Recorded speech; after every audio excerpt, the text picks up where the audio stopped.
আজকে সকালে আমি 10:30টার সময় কোর্টে আইছি। কোর্টে হওয়ার পরে আমি আইছি তাজ হোটেলের দোতলার উপরে আইছি টিফিন করতে।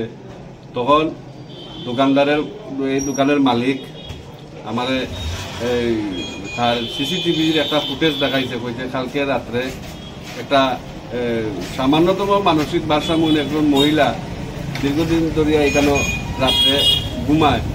তো ওই মেয়েটার লগে একটা ছেলে 2 দিন পর গত 14 তারিখ রাত্রে একটা দর্শন করছে মেয়েটারে, এবং গতকালকে রাত্রে আবার পুনরায় দর্শন করছে।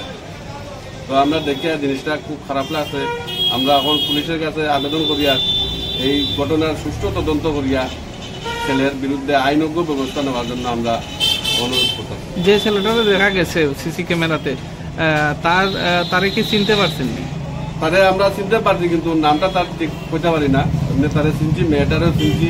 মেয়েটা চত্বরে ডেইলি এখানে খায়, বিভিন্ন দোকানে চাটা খায়।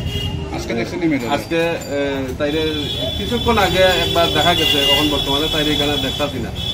এমনি কৈলাসহর থানা থেকে পুলিশ আইছে নি কেন? কৈলাসহর থানার পুলিশ এখনো আইছে না, তবে আমরা পুলিশের বিভিন্ন দপ্তরের লোকের আমরা জানাইছি, তারা ইয়ার জিনিসটা ছবি তুলিয়া লইয়া গেছে, সিসিটিভি ফুটেজ তুলিয়া লইয়া গেছে।